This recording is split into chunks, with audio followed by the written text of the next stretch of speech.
أهلا وسهلا بيكم يا أمارات. أتمنى أنكم تكونوا بخير وفي سلام. تعالوا نشوف رسمة عين طالعة ترند بقالها فترة، لكن بغض النظر هي صراحة جميلة جدا وبتدي العين سحبة ووسع جذابة جدا. ابتديت أول حاجة بإني أحط كونسيلر مصحح للهالات اللي عندي علشان أحايد اللون الأزرق اللي فيها. علشان كده استعملت كونسيلر في درجة أورنج خفيفة ودمجتها مكانها كويس.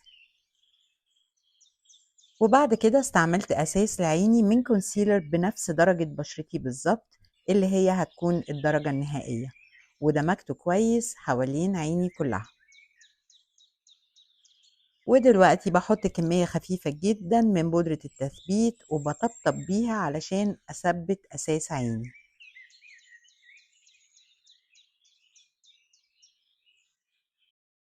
هنا أنا استعملت فرشة دمج رفيعة وصغيرة علشان أحدد مكان عظمة الجفن وأظهره أكتر.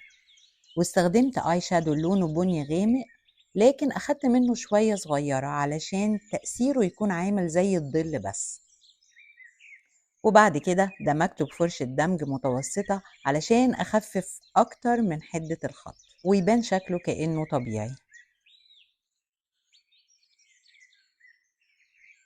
ودلوقتي جبت قلم كحل وبريته علشان يبقى السن رفيع، وابتديت أرسم بيه خط أسود على جذور الرموش بالظبط من تحت، وأوصل بيه لحد الزاوية الداخلية للعين. لكن مش همشي على الزاوية بالظبط، هسيب مسافة تحت الزاوية وأرسم الخط زي ما هو واضح كده في الفيديو، وآخد نفس الخط على الزاوية الخارجية للعين بشكل مستقيم، مش هطلع بيه لفوق، وأوصل بيه لحد عظم تجويف العين. لكن طبعا كل ده اختياري وممكن تغيريه حسب رسمة عينك.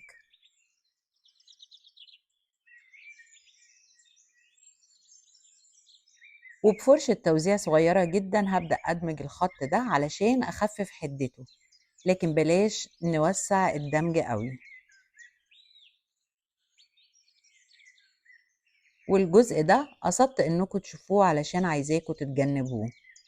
علشان عينينا شكلها دائري، ممكن تلاقي الجزء المتوسط للعين عامل زي نص دايرة كده أو منحنى.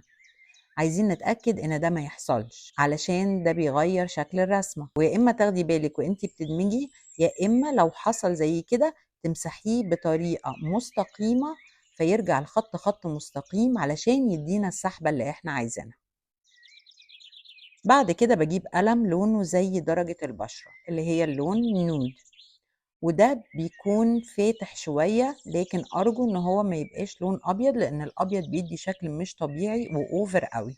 ونملى بيه الفراغ اللي سايبينه بين زاوية العين الداخلية والخط الأسود، ونكمل جوه خط مدمع العين زي الفيديو كده، ونسحبه على بره كمان من الزاوية الخارجية، ونمشي بيه فوق خط الكحل الأسود اللي عملناه زي ما هو واضح في الفيديو بطريقة موازية، يعني نمشي بيه مع الخط الأسود مش عليه ولا يتلاقوا مع بعض، ونطلع بيه شوية عند زاوية العين الداخلية وكمان نمدها شوية. بعد كده بفرشة رفيعة وآي شادو نفس اللون نخفف حدة الخط وندمجه شوية.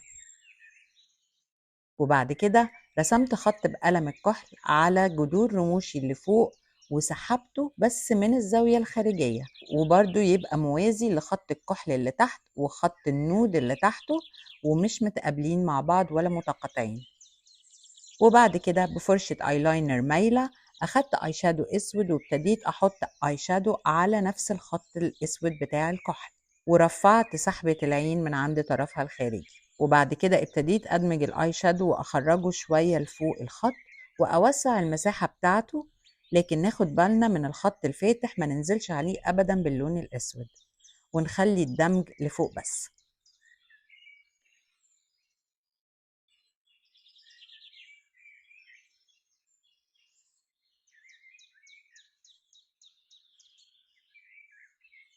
وفي الآخر نحدد الخطين الأسود، ممكن بالاي شادو أو ايلاينر سائل أو جل علشان يظهر أكتر.